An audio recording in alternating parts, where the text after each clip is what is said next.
कौन ब्रह्मा का पिता है, कौन विष्णु की मां, शंकर का दादा कौन है, हमको दे बता। ये जानने के लिए कृपया सुनिए। जगत गुरु तत्वदर्शी संत रामपाल जी महाराज के अमृत वचन सर्व पवित्र धर्मों के पवित्र शास्त्रों के आधार पर। पांचों वेद जब इसकी श्वासों के द्वारा, ब्रह्म की श्वासों के द्वारा निकले, तो इसने उनमें देखा कैसा ज्ञान है भगवान ने दिया है। तो उसने वेदों को पढ़ा, तो पांचवा वेद था, उसमें सारांश था, चारों वेदों का निष्कर्ष था, और पूर्ण परमात्मा की जानकारी और उसकी वे ऑफ वर्शिप, पूजा की विधि भी लिखी थी।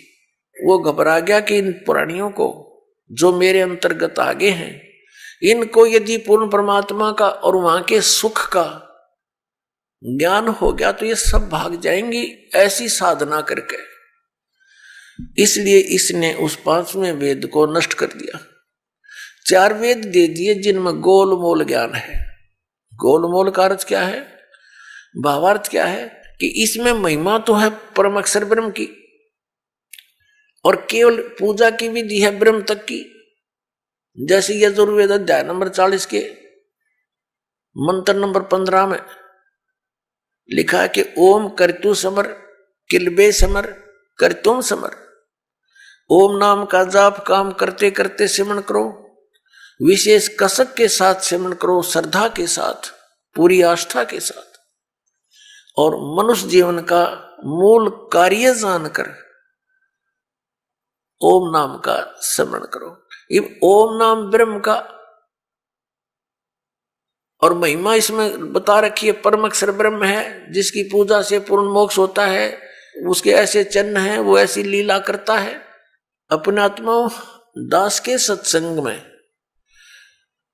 मुख्य तौर पर तीन ब्रह्म होते हैं, तीन ब्रह्म यानी तीन प्रभु, तीन पुरुष।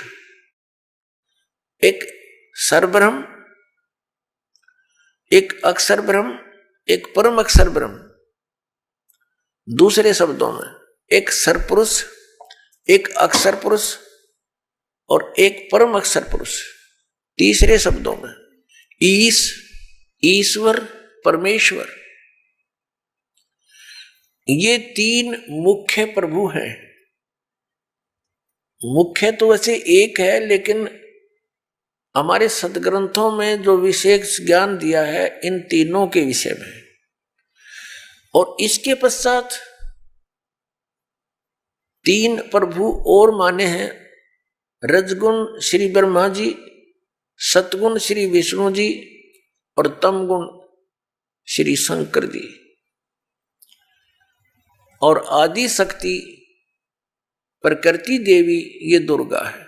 इनके बाद फिर बहुत से देवता हैं जो भगवान की भक्ति करके ही कुछ उन्होंने अपने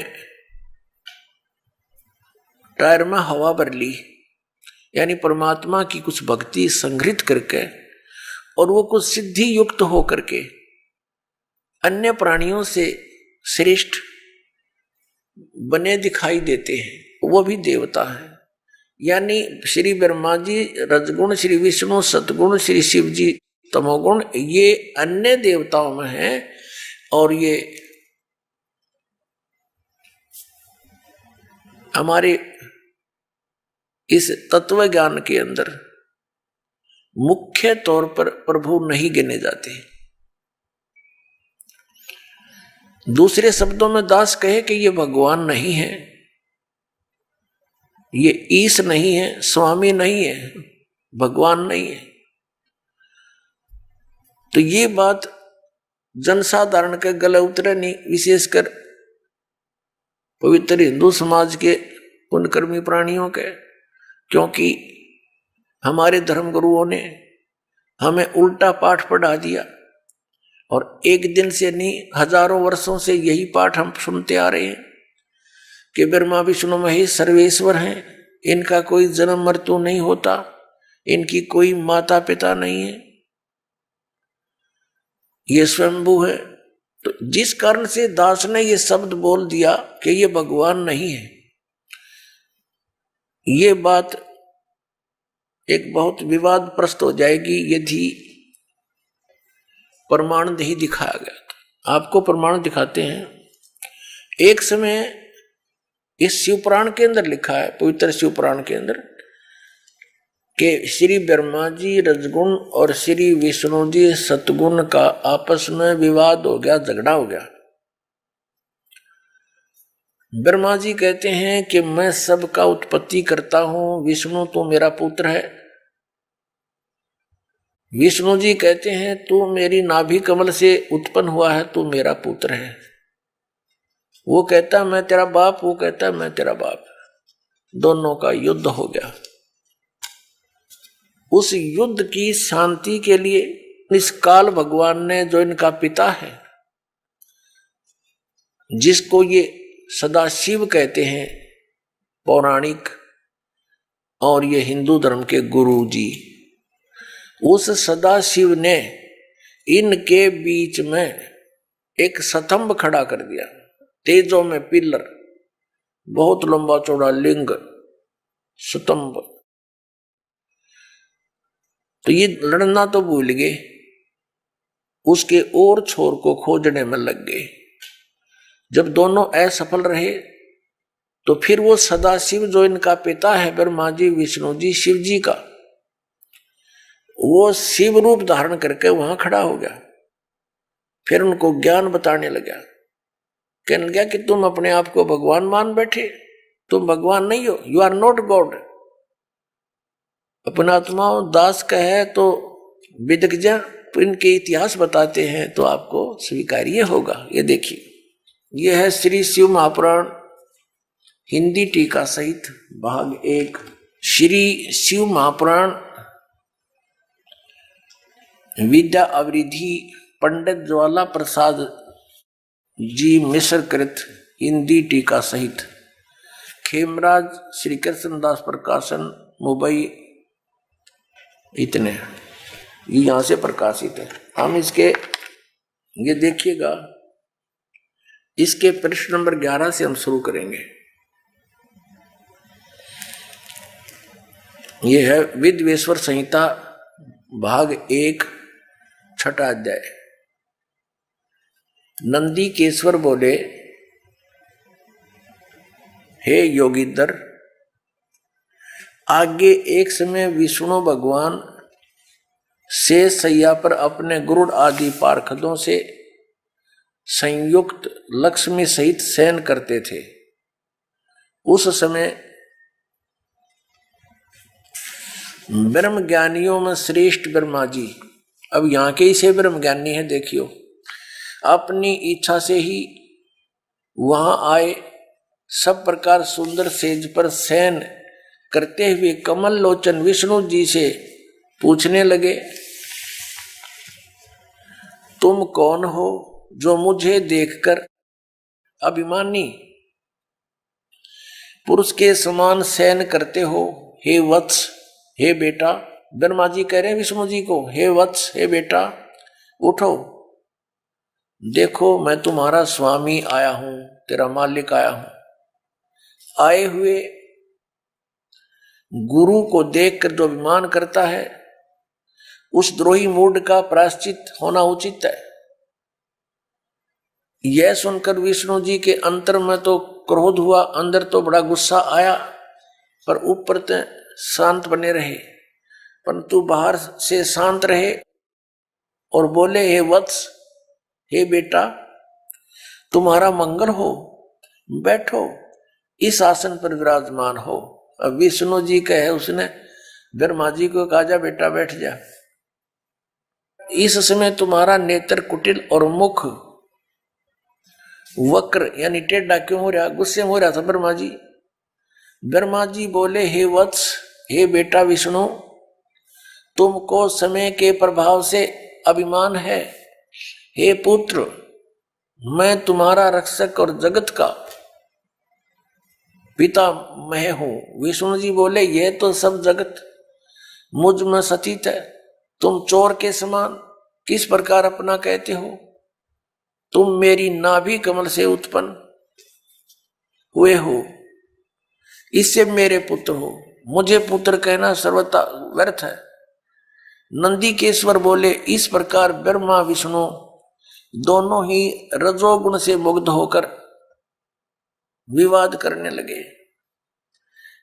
मैं श्रेष्ठ हूं, मैं स्वामी हूं, ऐसा कहकर एक दूसरे को मारने की इच्छा से युद्ध करने में उत्सुक हुए।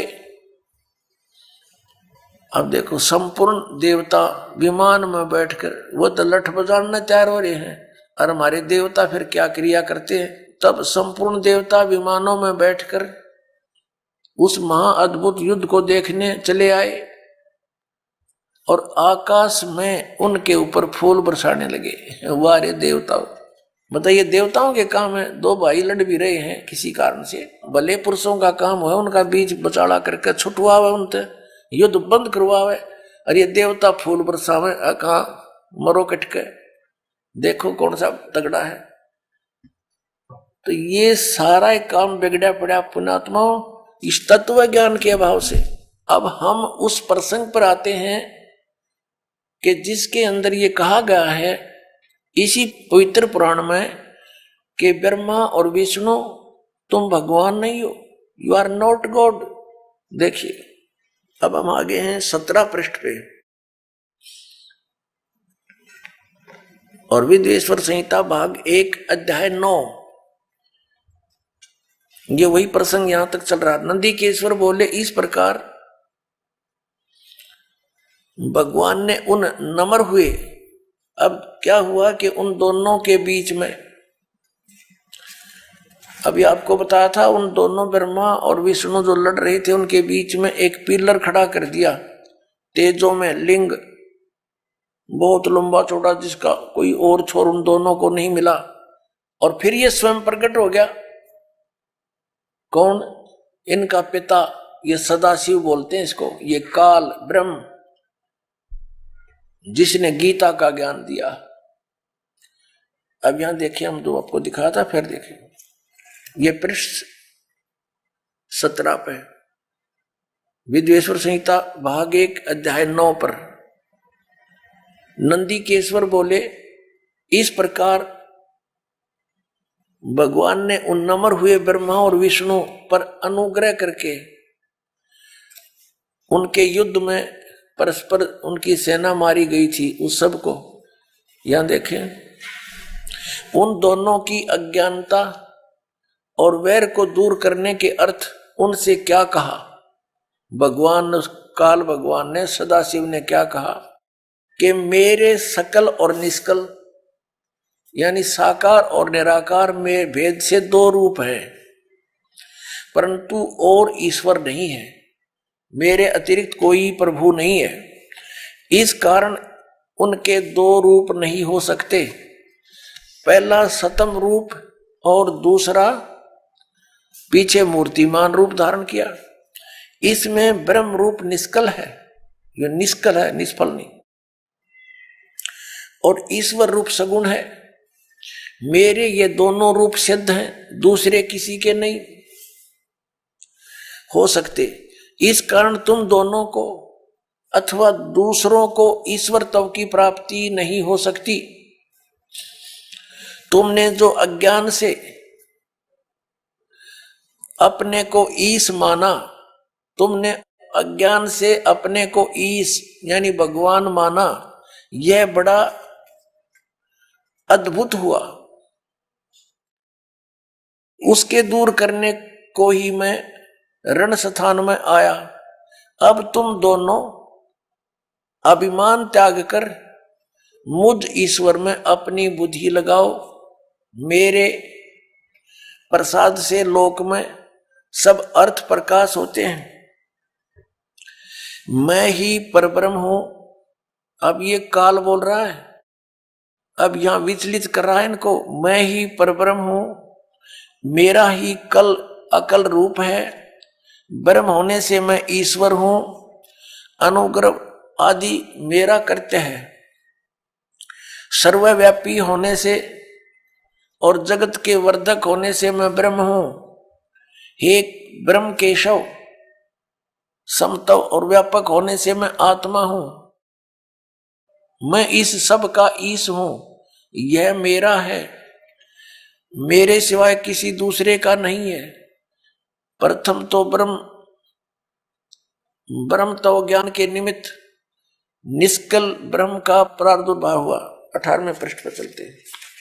इससे मैं अज्ञात रूप हूं, पीछे तुम्हें प्रगट दर्शन देने के निमित्त साक्षात ईश्वर, तत्क्षण ही मैं सगुण रूप हुआ हूं। अब यहां ये क्या कह रहा है? श्री सदाशिव ब्रह्मा विष्णु महेश का पिता, ब्रह्मा विष्णु महेश का पिता ये सदाशिव यहां क्या कह रहा है? ये कह रहा है कि पहले तो ब्रह्म रूप हुआ वो स्तंभ, वो तो समझो मेरा निष्कल रूप है, निर्गुण रूप है मेरा, ये स्तंभ आया पिलर, और ईब में निर्गुण से सगुण हो गया, तुम्हारे सामने आया। अब देखो हम अपने उस प्रसंग पर आते हैं। हमने ये देखना है कि ब्रह्मा और विष्णु और ये शिव ये भगवान नहीं है, ये प्रभु नहीं है, ये प्रसंग था। यदि ये दास वैसे सिंपल कहकर छोड़ देता तो बहुत विरोध मान लेते भक्तजन, क्योंकि उन्होंने पूरा अज्ञान सुना हुआ है, ज्ञान नहीं सुना, सदग्रंथों का उनको ज्ञान नहीं, इसलिए सदग्रंथों को रूप करना अनिवार्य हो गया है।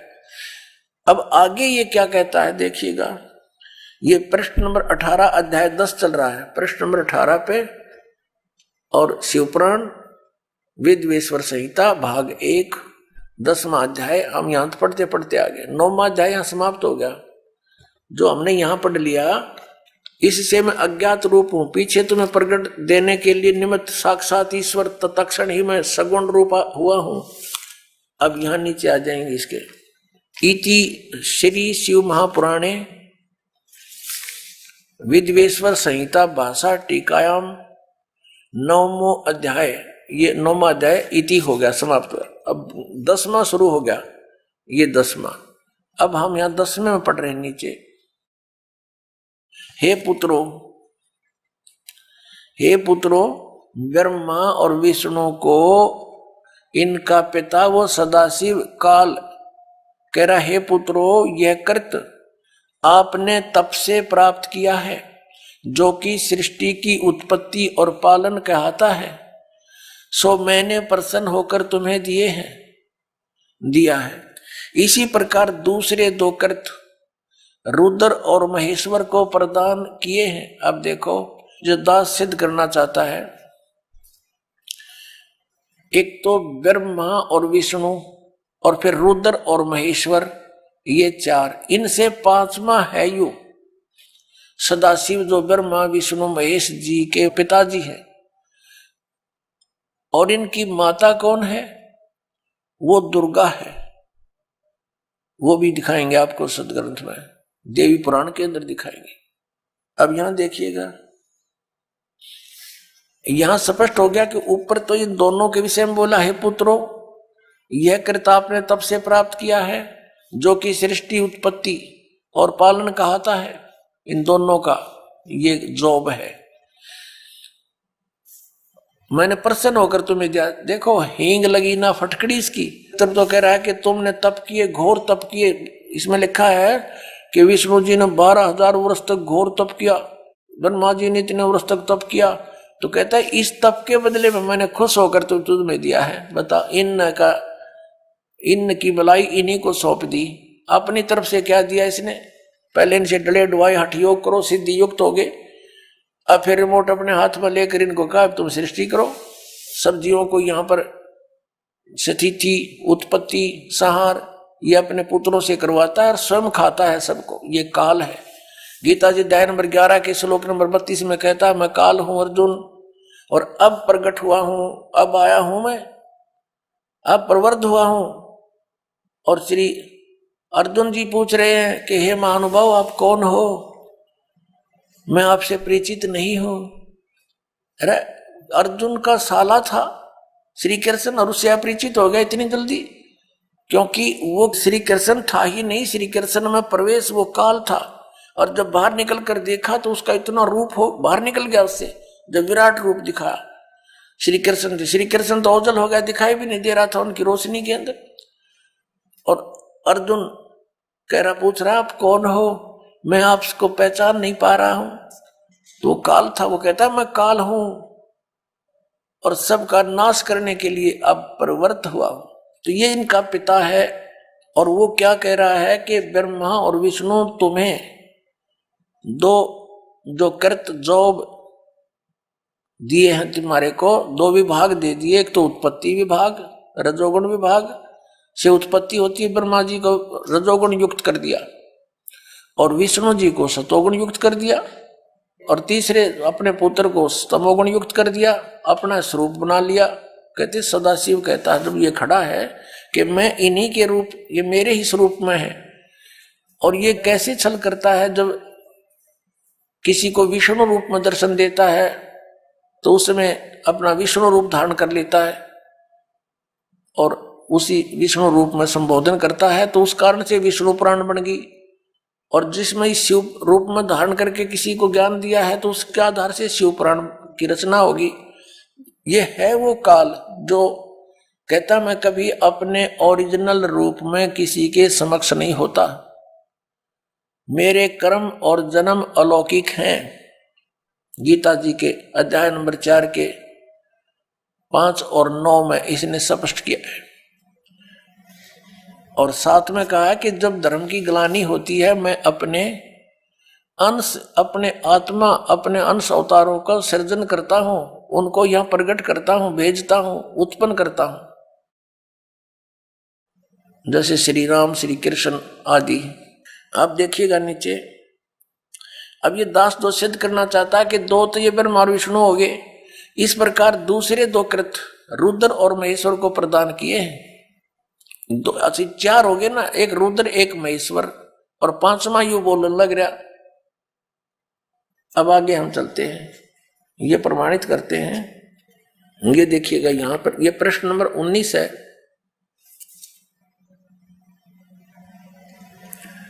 और ये विद्वेश्वर संहिता भाग 1 अध्याय 10 चल रहा है, यहां से हम लेंगे। हे सौम्य, मेरे अज्ञान से विमुख होने से तुम्हें अज्ञानता आ गई। विष्णु और ब्रह्मा जी को कह रहे हैं मेरा ज्ञान होने से ऐसा नहीं होता, ज्ञान और रूप महेश के तुल्य हो जाते हैं। इस कारण इस ज्ञान की सिद्धि के निमित्त ओंकार नामक मंत्र जप करो। अभिमान दूर करने वाला, यह अभिमान दूर करने वाला है, सोई निज मंत्र उपदेश करते हैं। यह ओंकार मेरे मुख से उत्पन्न होने से मेरे ही रूप का बोधक है, यानी ब्रह्म का, और महामंगल करने वाला है। यह वाचक है, मैं वाच्य हूं। यह मंत्र मेरा आत्मा है कि उसके स्मरण से मेरा स्मरण होता है। उत्तर की ओर मुख से आकार का, इसका बहुत वर्णन दे रखा है। पश्चिम के मुख से उकार का, दक्षिण के मुख से मकार का, पूर्व के मुख से बिंदु का, और मध्य के मुख से नाद उत्पन्न हुआ है। इस प्रकार 5 प्रकार से यह निर्गत हुआ। सब एक होकर ओम ऐसा एक अक्षर हो जाता है। ओम ऐसा एक अक्षर हो जाता है। अब हम इससे इतना ही लेंगे। इस पवित्र पुराण ने हमारा बहुत सा काम हल्का कर दिया इस दास का। एक तो ये सिद्ध कर दिया कि ब्रह्मा और विष्णु और शिव और रुद्र, महेश्वर जिसको कहते हैं, ये भगवान नहीं है, ये ईश नहीं है। इसलिए दास कहता है कि 3 मुख्य रूप में दास के प्रवचनों में ये ब्रह्म समझो। एक सरब्रह्म, एक अक्षर ब्रह्म, और तीसरा परम अक्षर ब्रह्म। तो इन 3 प्रभुओं का ज्ञान जब हमें होगा तो हम पूरे दातम ज्ञान को आसानी से समझ सकेंगे। ये ज्ञान हमें होगा कहां से? हमारे सदग्रंथों से। हमारे सदग्रंथ कौन से हैं? जैसा आपको अभी बताया, हमारे सदग्रंथ हैं, सदशास्त्र हैं, पवित्र 5 वेद ऋग्वेद, सामवेद, अथर्ववेद और यजुर्वेद। और पांचवा वेद सूक्ष्म वेद, जो परमात्मा स्वयं आकर ज्ञान देता है। और ये हिंदू धर्म के गुरुजी बताते हैं पांचवा वेद महाभारत है। पांचवा वेद महाभारत, ये इनकी अपनी सोच है। ये पांचवा वेद महाभारत नहीं है। वैसे तो कितने वेद बना लो, ज्ञान अपने मर्जी से, जैसे बोध माने ज्ञान ही होता है। 18 बोध 18 ज्ञान, ये पुराण है। 18 बोध अलग हैं और उनमें से एक बोध पुराण है, और पुराणा के फिर 18 विभाग हो गए। इस प्रकार हमने इस तत्व ज्ञान को समझना है।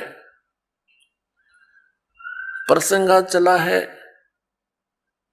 कि परमात्मा की प्राप्ति के लिए हम इतना कठिन प्रयत्न करते हैं। प्रत्येक मानव ये मानता है कि कोई शक्ति है जो हमें सुखी कर सकती है, कोई ऐसी पावर है।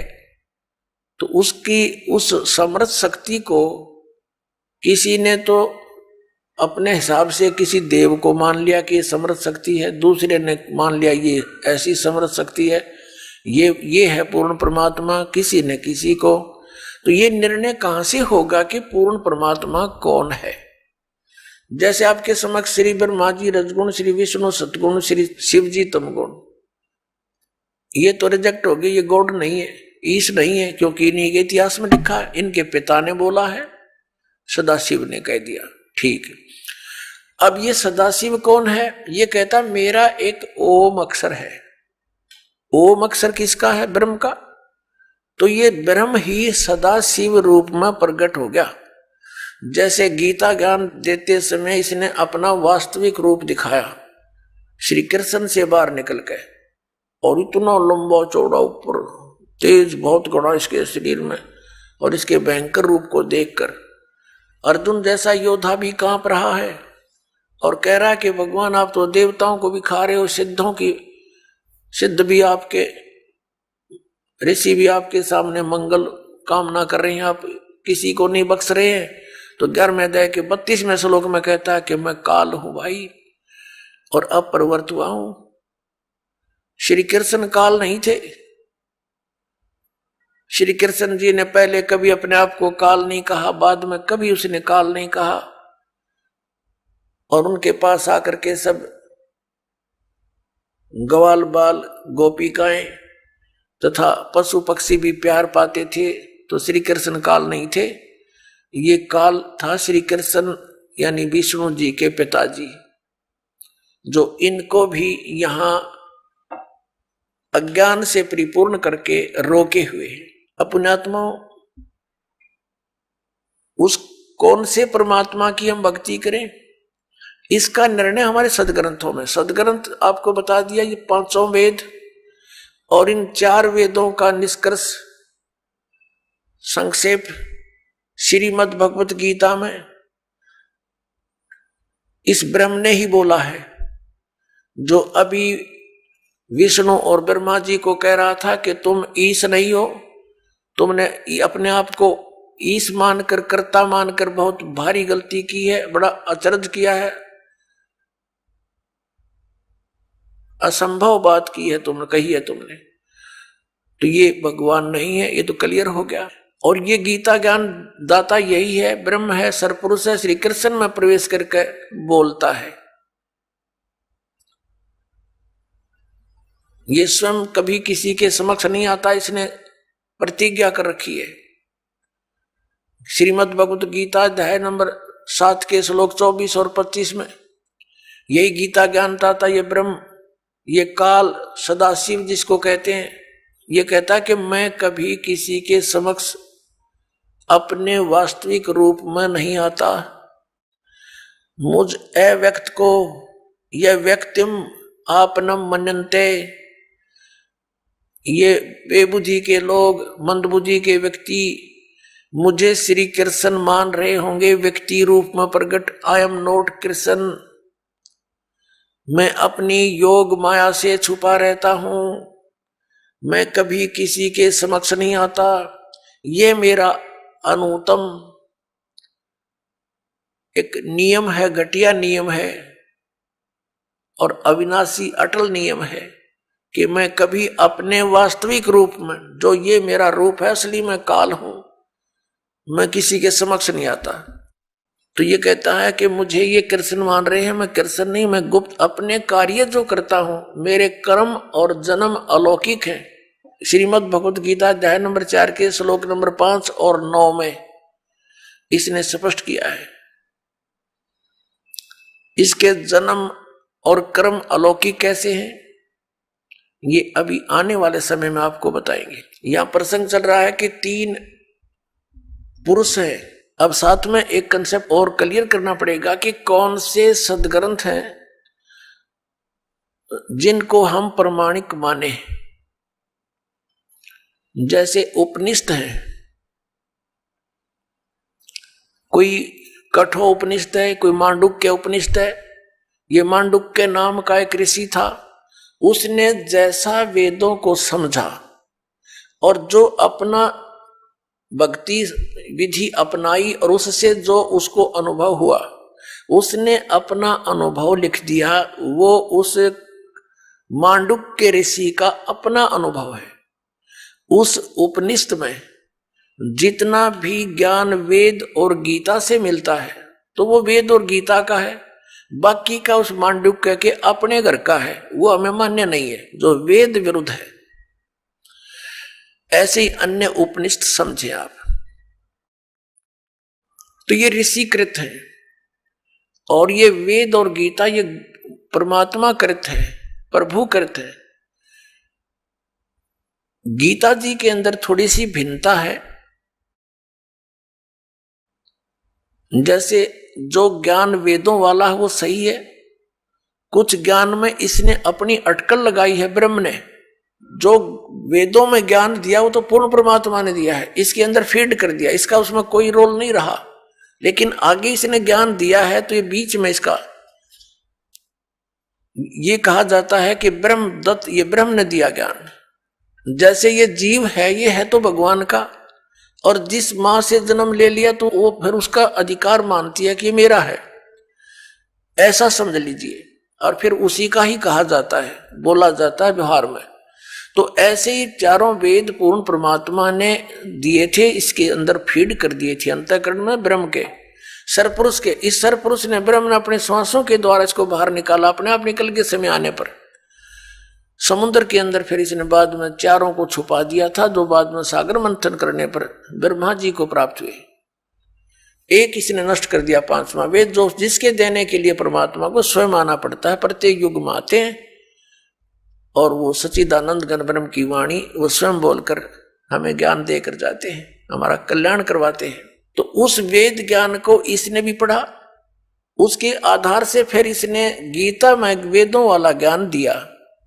फिर साथ में युद्ध कराने के लिए इसने कुछ अपनी अटकल लाई, तो वो अटकल इसके अपने घर की है, वो वेद ज्ञान नहीं है। जैसे इसने श्रीमद् भगवत गीता अध्याय नंबर 3 के श्लोक नंबर 8 में कहा कि अर्जुन, यदि तू एक स्थान पर बैठा रहेगा, कर्म सन्यासी हो गया, तो फिर तेरा निर्वाह कैसे होगा? एक स्थान पर बैठकर हठ योग करके साधना करता रहेगा। तो मूर्ख लोग होते हैं जो ऊपर से तो हठ योग करके समाधिस्थ नजर आते हैं, लेकिन वो अंदर में चिंतन कुछ और ही करते रहते। ऐसा करना व्यर्थ है।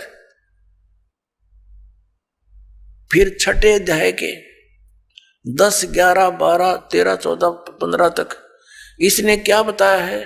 फिर अपनी विधि बताई है, और वो वेद ज्ञान है जो तीसरे अध्याय के 7-8 मंत्र में दिया है। वो तो वेद ज्ञान कि यदि तू एक स्थान पर बैठकर हठ योग करता रहेगा तो तेरा फिर निर्वाह कैसे होगा? इस कर्म सन्यासी नहीं होना, कर्म योगी बन। फिर 8वें अध्याय के 7वें श्लोक में कहा कि युद्ध भी कर, मेरा स्मरण भी कर, ये वेद ज्ञान है। फिर इसने छठे अध्याय के 10 से लेकर 15 तक जो ज्ञान दिया है उसमें इसके अपने घर का है, मूर्ख बनाने के लिए। क्या बताता है?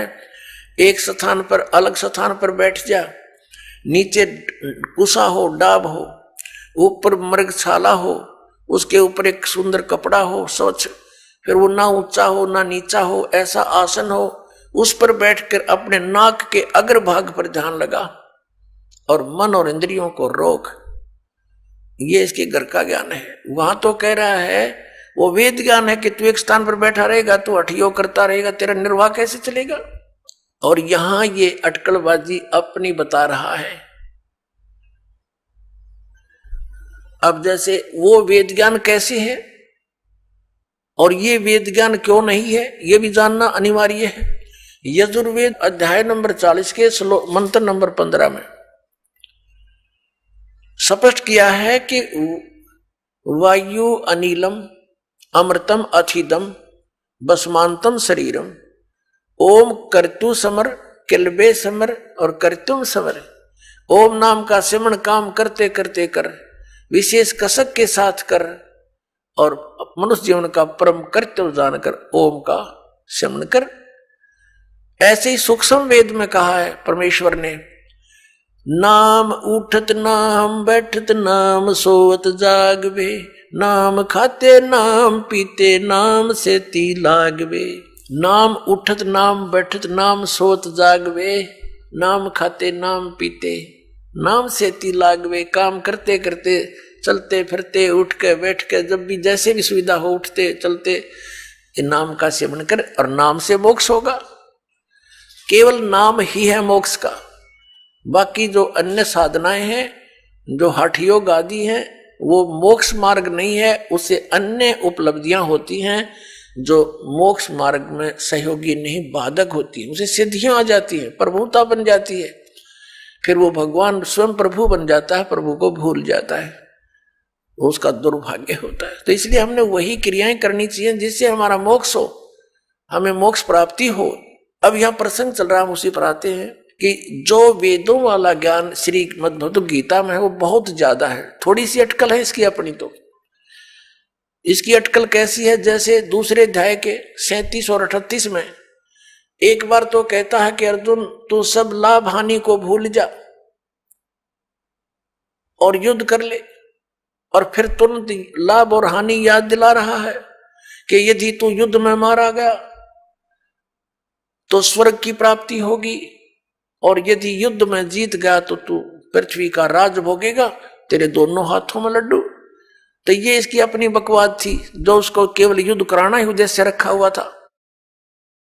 अब यदि श्री कृष्ण जी गीता जी का ज्ञान दे रहे होते तो वो इतना जुल्म नहीं करवाते, क्योंकि वो तो बहुत युद्ध अप्रिय है, वो युद्ध करते ही नहीं, उनको युद्ध अप्रिय है। क्योंकि 3 बार गए थे वो शांति दूत बनकर, उनको इसी दृष्टिकोण से कहा करते थे, देखो भाई युद्ध बहुत बुरी चीज होती है, टाइम पास करना, अपना टाइम पास कर लो, आधा आधा बांट लो। नहीं माने, फिर आखिर में क्या हुआ कि भगवान ने ये कह दिया भी ठीक है तुम नहीं मान रहे हो। श्री कृष्ण जी ने कहा कि एक तरफ मेरी सेना होगी, एक तरफ मैं होऊंगा, और मैं हथियार भी नहीं उठाऊंगा। क्या वो महापुरुष और फिर ये कह सकता है, जब अर्जुन मना करे कि मैं नहीं युद्ध करना चाहता भगवान, और मैं तो ये चाहता हूं कि मुझे निहत्थे को एक तीर मार के मार दे मुझे दुर्योधन, और मेरी मृत्यु से ये अनर्थ टल जाए, मैं यहां तक इच्छुक हूं, और हम तो भीख मांग कर गुजारा कर लेंगे, ऐसा जुल्म हम नहीं करेंगे। और उस समय ये कह रहा कि ना युद्ध कर, तू मर गया तो स्वर्ग में जाएगा, और युद्ध जीत गया तो राज भोगेगा। अब उसमें गंध भरने लग रहा है ये सारा। जब ये नहीं माना तो उसको ज्ञान देने लगा, ज्ञान के भी प्रश्न उत्तर करता रहा। अर्जुन सोचा था इससे पीछा छूटा, किसी तरह ये मन बख्श दे। अंत में जब नहीं मानता दिखा अर्जुन, तो उसने विराट रूप दिखा दिया, भयंकर। अब कलेजा फट गया उसका, अर्जुन का। और लास्ट में फिर सारा कुछ ज्ञान देकर अपना, और कुछ वेदों का ज्ञान तो है इसमें अधिक। फिर लास्ट में 18वें अध्याय के 67-68 में पूछा है कि क्या तुझे ज्ञान हो गया, अब बोल क्या करेगा। अर्जुन बोला मैंने बहुत ज्ञान हो गया, मैं तो युद्ध करूंगा। अब उसने सारा दृष्टिकोण पढ़ लिया उसका कि ये युद्ध कराना चाहता है, और यदि मैंने मना कर दिया और इसने एक बार वो दृष्टि फिर दिखा दिया, मेरा हार्ट अटैक हो जाएगा, तो ये तो काम मेरा तो बनेगा। इसलिए अर्जुन ने कह दिया ठीक है भगवान, जो आपकी आज्ञा होगी वही करूंगा, और नाश करा दिया।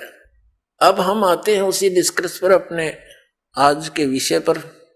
आज का विषय है कि हम परमात्मा की खोज में लगे हैं और जाके ऊपर एती बीती, और कैसा है वो देश, अनल हक कहता चला मंसूर फांसी परवेश, और जाके ऊपर ऐसी बीती कैसा होगा वो देश। हमें बताना चाहते हैं कि जिस देश को, जिस स्थान को पाने के लिए एक महापुरुष के ऊपर इतना बीता, ऐसा संघर्ष किया उसने, तो कैसा होगा वो देश। किसके विषय में? श्रीमद् भगवद गीता अध्याय नंबर 15 के श्लोक नंबर 4 में कहा कि अर्जुन, जब तत्वदर्शी संत तुझे मिल जा, उस तत्व ज्ञान रूपी शस्त्र से इस अज्ञान रूपी अंधकार का नाश करके उसके पश्चात परमेश्वर के उस परम पद की खोज करनी चाहिए, जहां जाने के बाद साधक फिर लौटकर कभी संसार में नहीं आते। और जिस परमेश्वर ने सर्व ब्रह्मांडों की रचना की है, संसार रूपी वृक्ष की प्रवृत्ति जिससे विस्तार को प्राप्त हुई है, भावार्थ है कि जिसने सारे ब्रह्मांडों की, सब प्राणियों की, सबकी उत्पत्ति की है, और मैं उसी की शरण हूं, केवल उसी की भक्ति करनी चाहिए। गीता ज्ञानदाता स्पष्ट कर रहा, अपनी भक्ति तो उसने बता दी अलग से 8वें अध्याय के 13वें श्लोक में कि मेरा ते ओम अक्षर है, नथिंग एल्स। इसकी भक्ति करने से ब्रह्मलोक प्राप्ति होगी, वो परम गति है। वहां जाने के बाद भी फिर वापस आना होगा, ब्रह्मलोक में गए हुए प्राणी भी वापस आते हैं। और गीता ज्ञानदाता 2 अध्याय के 12वें श्लोक में और 4 अध्याय के 5वें श्लोक में और 9वें श्लोक में, 10वें अध्याय के 2 श्लोक में गीता जी में कहता है कि अर्जुन, तेरे और मेरे बहुत जन्म हो चुके हैं, तू नहीं जानता, मैं जानता हूं। मेरे कर्म और जन्म अलौकिक है। इससे सिद्ध होगा कि इस गीता ज्ञानदाता कहता 8वें अध्याय के 13वें श्लोक में, ओम इति एकाक्षरम ब्रह्म व्यवहारण माम अनुसमरण ये प्रयाति तजम देहम स याति परमाम गतिम। मुझ ब्रह्म का केवल एक ओम अक्षर है, नथिंग एल्स। जैसा आप जी ने शिव महापुराण में अपनी आंखों देखा था कि मेरे मुख से ये ओंकार एक प्रणव मंत्र उच्चारण हुआ था, और ये एक अक्षर हो गया इन ए उ में बिंदु नाद से मिलकर इन 5 अवयवों से एकीभूत होकर के ये एक अक्षर हो गया, ओम अक्षर हो गया। तो गीता अध्याय नंबर 8 के श्लोक नंबर 13 में, गीता अध्याय नंबर 8 के श्लोक नंबर 13 में ये वही कह रहा कि ओम इति एकाक्षरम ब्रह्म व्यवहारण माम अनुसमरण ये प्रयाति तदम देहम सयाति प्रमाम गतिम। मुझ ब्रह्म का यह एक ओम अक्षर है, नथिंग एल्स। अंतिम समय तक इसकी साधना भक्ति करता हुआ, श्रवण करता हुआ जो शरीर त्याग कर जाता है, वह परम गति को प्राप्त होता। कौन सी परम गति? ओम से मिलने वाली स्थिति गति। वो क्या है? वो ब्रह्मलोक प्राप्ति है। 8वें अध्याय के 16वें श्लोक में कहा कि ब्रह्मलोक पर्यंत भी सभी पुनरावृत्ति के अंदर वहां गए प्राणी भी पुनर्जन्म में हो आते हैं, क्योंकि ये खुद कहता है मेरा भी जन्म होता है, तेरा भी होता है। तो इससे जन्म मृत्यु और ये दीर्घ रोग परम शांति, ये दीर्घ रोग नहीं नष्ट हो सकता और परम शांति नहीं हो सकती। इससे ये भी सिद्ध हो गया कि गीता ज्ञानदाता वही है जो शिव महापुराण के अंदर ब्रह्मा और विष्णु को ये कह रहा था, और शिव को और महेश्वर को उनसे भिन्न है। वो कह रहा था कि तुम ईश नहीं हो, तुमने सब मुझसे ही कुछ विभाग प्राप्त किए हैं और तुम प्रभु बन बैठे। और फिर ये भी कहा कि मेरा एक ओम अक्षर है, 5 अवयव से बना हुआ, ये एकीभूत होकर के ये एक अक्षर ओम है, वर्ण है, ओम अक्षर है। तो इससे सिद्ध हो गया कि वही सदाशिव, वही काल ये गीता ज्ञान दे रहा है, जो श्री ब्रह्मा जी, श्री विष्णु जी, श्री शिव जी और महेश और रुद्र को कह रहा पुत्र हो तुम मेरे। ये उनका पिता है, इनकी माता दुर्गा है। अब यहां प्रसंग फिर लाते हैं हम कि कैसा है वो देश। कहते हैं अनल हक कहता चला मंसूर फांसी परवेश, जाके ऊपर ऐसी बीती कैसा होगा वो देश। जिसके ऊपर ऐसा शीश भी दे दिया, टुकड़े टुकड़े हो गया, तो कैसा होगा वो देश। उसके विषय बता है गीता ज्ञानदाता कहता 18वें अध्याय के 62वें श्लोक में कि अर्जुन तू सर्वभाव से उस परमेश्वर की शरण में जा, उस परमेश्वर की कृपा से ही तू परम शांति को और सनातन परम धाम को प्राप्त होगा। ओए होए, परम शांति और सनातन परम धाम। सनातन परम धाम जो सदा रहने वाला, शाश्वतम सथानम, मूल पाठ में लिखा है शाश्वतम सथानम। शाश्वत माने सदा रहने वाला, अविनाशी, और सथान को धाम को लोक को, वो सथान उसको प्राप्त होगा और वहां परम शांति होगी। इससे सिद्ध गीता ज्ञान दाता से कोई अन्य है वो प्रभु, वो परमेश्वर, जिसकी शरण में जाकर सत साधना करने से, जिसकी साधना करने से वो परम शांति हो सकती है और वो स्थान प्राप्त हो सकता है जहां जाने के बाद साधक फिर लौटकर कभी संसार में नहीं आते। वो गीता ज्ञान दाता से अन्य है, भिन्न है। अब पुण्यात्मा, हमारे जो पवित्र सदग्रंथ हैं वो कौन से हैं जिससे हमें निर्णय हो कि हु इज गॉड, परमात्मा कौन है, हु इज ही गॉड, वह परमात्मा कौन है।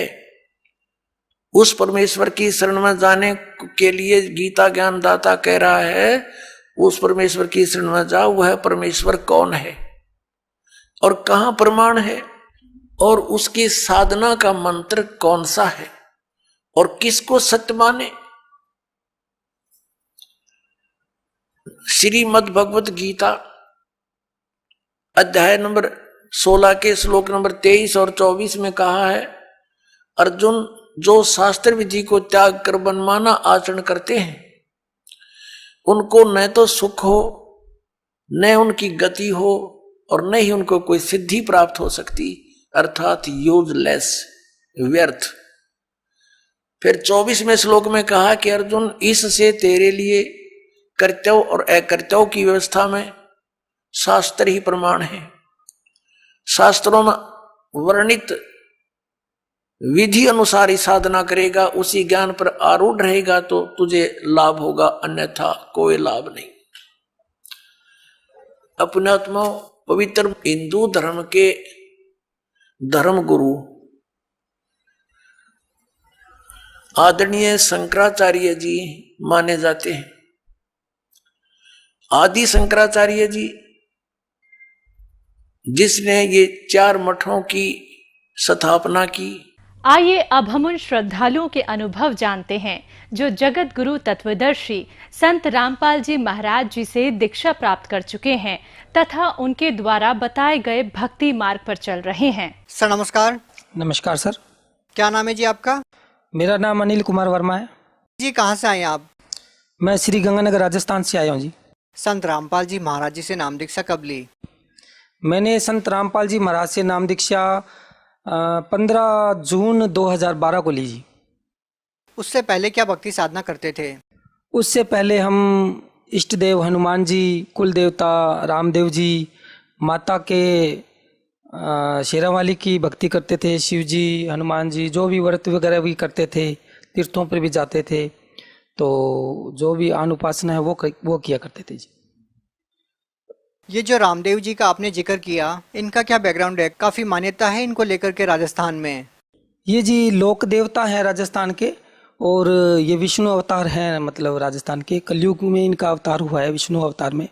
तो मतलब जो भी राजस्थान में लोक देवता की जो पूजा होती है इनकी भी होती है। इनका रुनीचा धाम है, वहाँ लोग यात्रा में जाते हैं और इनकी भक्ति करते हैं लोग। तो फिर आपने इस भक्ति को क्यों छोड़ दिया?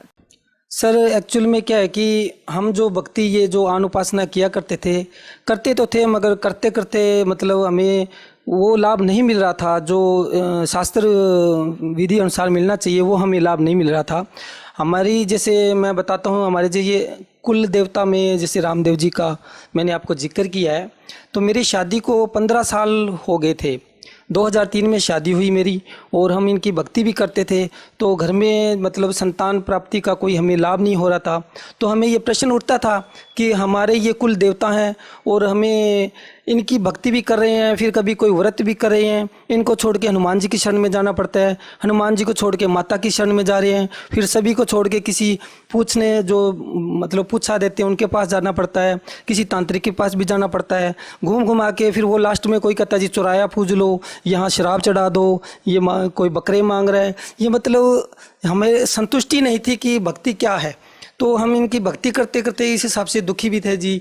भी मान लो हम भक्ति कर रहे हैं और हमारा कुल नहीं चल रहा, तो मतलब कुल देवता का हमें नहीं उसका लाभ मिल रहा था। भी कुल देवता है कहाँ?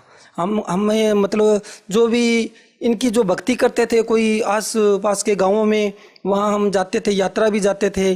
7-7 दिन की मतलब रुनीचा धाम में गया हूँ शादी के बाद में भी, परंतु जैसा हमें कहते थे वैसा करते थे, और करते करते भी हमें मतलब वो लाभ नहीं मिल रहा था जो एक भक्त को मिलना चाहिए।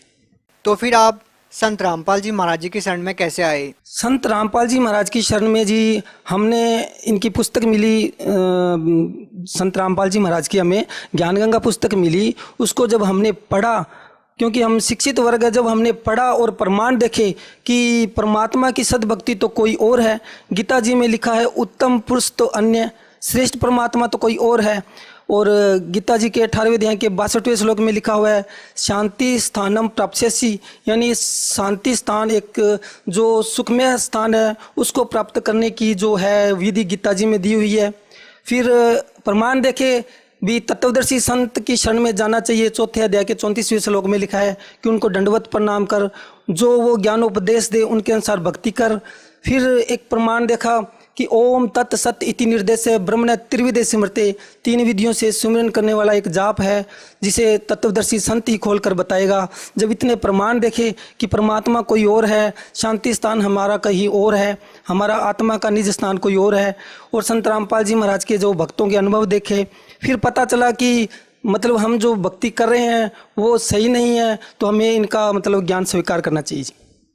सर, आपने एक जिक्र किया था कि आपको 15 साल से संतान प्राप्ति नहीं हो रही थी, जो भक्ति आप पहले कर रहे थे, और आप चाहते थे कि यदि मैं भक्ति कर रहा हूँ तो मेरे को ये लाभ मिले। तो हम आपसे जानना चाहते हैं कि क्या संत रामपाल जी महाराज जी से नाम दीक्षा लेने के बाद आपको संतान की प्राप्ति हुई? जी, मैंने संत रामपाल जी महाराज का नाम 2012 में लिया, और जब मैंने इनका ज्ञान सुना, हमें इनका ज्ञान जो मोक्ष प्राप्ति हमें मतलब जो रास्ता मिला, जो भक्ति का जो मार्ग मिला, वो सबसे उत्तम मिला है जी। क्योंकि संतान तो देखो जी रावण के भी बहुत थी, ठीक है।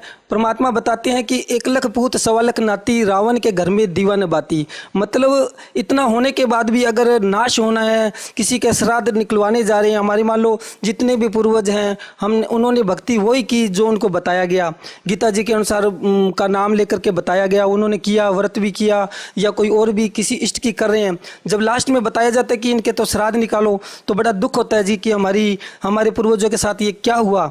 भी कल को हमारे भी वही श्राद्ध निकाले जाएंगे, क्योंकि हम भी वही कोर्स कर रहे हैं, तो बड़ा दुख होता था। तो हमने जब ये भक्ति स्वीकार की तो हमें परमात्मा की शरण में आने से घर में एक तो सुख शांति हुई, क्योंकि हमारे घर में पहले कभी कोई भैरू बोल गया, कभी कोई माता बोल गया, ऐसा कोई सिस्टम था, तो वो भी मतलब बंद हो गए।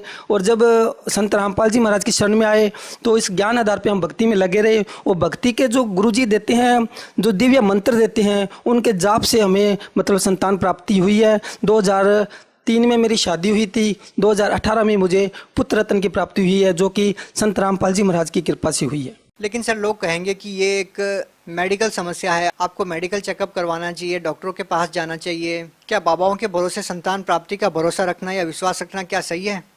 सर मैं खुद एक शिक्षित हूँ और मतलब ये बात आपकी बिल्कुल सही है भी, मेडिकल भी ट्रीटमेंट करवाना चाहिए। ऐसा नहीं है कि हमने मेडिकल ट्रीटमेंट नहीं करवाया, हमने मेडिकल ट्रीटमेंट भी करवाया। तो जो भी है, जैसे मैंने मुक्तसर में मतलब दवाई ली डॉक्टर से, फिर फरीदकोट में जो आशीर्वाद हॉस्पिटल है वहाँ से हमने दोनों ने चेकअप करवाया, दवाई वगैरह ली, कोई दिक्कत उसमें कोई हमें फ़ायदा नहीं हुआ। तो फिर बाद में हमने यहाँ गंगानगर में अंजू सेतिया जी को, वहाँ उनको भी दिखाया। तो मतलब जो जैसा जैसा कहा हमने ट्रीटमेंट भी लिया, महंगे से महंगा ट्रीटमेंट लिया सर। ऐसा नहीं है कि हमने ट्रीटमेंट नहीं लिया हो। और हमें जो आध्यात्मिक किसी ने कुछ बताया हम वहीं भी गए। जैसे किसी ने बताया कि वहाँ आप मतलब किसी के यात्रा चले जाओ या कहीं कुछ चढ़ा दो, तो हमने महंगे से महंगा कोशिश बहुत की, मगर वो हमारे को मतलब उसका कोई लाभ नहीं मिला सर। सर संत रामपाल जी महाराज जी से नाम दीक्षा लेने के बाद आपको और कोई लाभ मिले? हाँ जी सर, संत रामपाल जी महाराज से नामदान लेने के बाद पहला लाभ तो जी ये भक्ति का लाभ मिला है जी। इससे बड़ा कोई लाभ किसी को हो नहीं सकता। आपने देखे होंगे बहुत से नास्तिक लोग हैं, बहुत उनके अच्छी मतलब ऐशो आराम है, उनके मतलब पुत्र भी होंगे, पुत्रियां भी होंगे, इज्जत मान सब होता होगा, मगर उनकी अगर भक्ति नहीं है ना, संत रामपाल जी महाराज बताते हैं वो पिछली बैटरी उनकी चार्ज है, आगे उनके कभी मतलब जैसे मतलब जिस दिन डिस्चार्ज हो जाएगी ना, वो मतलब इतने दुखी होते हैं कि उनको खुद समझ नहीं आता कि अब हम क्या करें, कहाँ जाएं। तो ऐसा है कि पहला लाभ तो हमें ये भक्ति का हुआ। और मैं बताता हूँ कि मेरे को जैसे मेरे पहले दांतों में सूढ़ों में खून भी आता रहता था, जो कि पायरिया टाइप था, ऐसा कुछ था, और दवाई लेने से भी मतलब सही नहीं होता था। और जब से हमने गुरुजी का नामदान लिया है तो हम तो वो भूल ही गए कि ऐसी कुछ बीमारी भी थी, मतलब शरीर में कुछ बेचैनी ऐसा कुछ होता था, वो अब नहीं होता सर। पहले कोई आप नशा करते थे? नहीं, नशा हमारे घर में कोई नहीं करता सर। और मुझे ना इस चीज़ का बहुत है कि जैसे मेरे फादर साहब है तो उन्होंने भी कभी नशा नहीं किया, हमारे दादाजी ने भी कभी नशा नहीं किया, और हम दोनों भाइयों ने भी कभी ऐसा कुछ नहीं किया कि हमें कुछ जिसे हम नशा कह सकते हो। और इस चीज़ का दुख है कि हम भक्ति करते थे और इतने सात्विक, मतलब हमारे घर में तो कोई जर्दा लेके भी नहीं आता, बीड़ी पीना भी मतलब हेट समझा जाता। तो मतलब इतना सब कुछ होते हुए भक्ति करते थे। 40 पढ़ लिया, सभी 40 पढ़ते थे हम, शिव जी की, हनुमान जी की, गणेश जी की, रामदेव जी की, भैरव की, माता की, सबकी।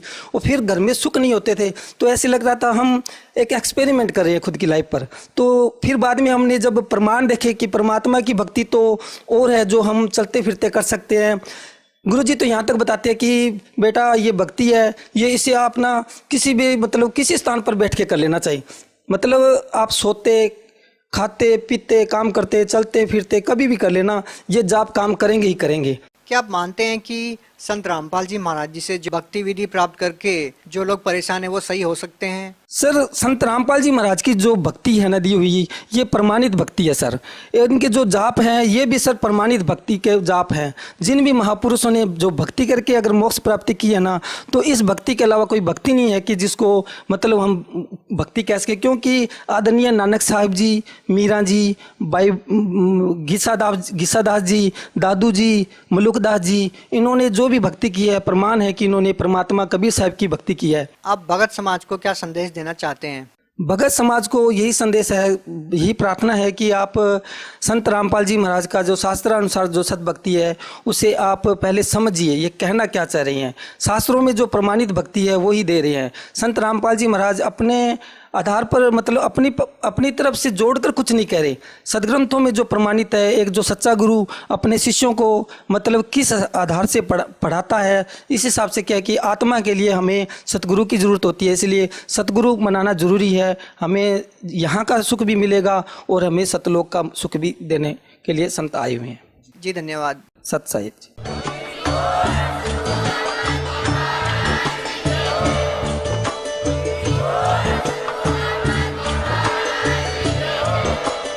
आप सुन रहे थे जगत गुरु तत्वदर्शी संत रामपाल जी महाराज जी के मंगल प्रवचन। अधिक जानकारी के लिए विजिट कीजिए हमारी वेबसाइट www.jagatgururampalji.org। संत रामपाल जी महाराज जी के शुभ आशीर्वाद से पूरे विश्व भर में 500 से भी ज्यादा नाम दीक्षा केंद्र हैं, जिन पर संत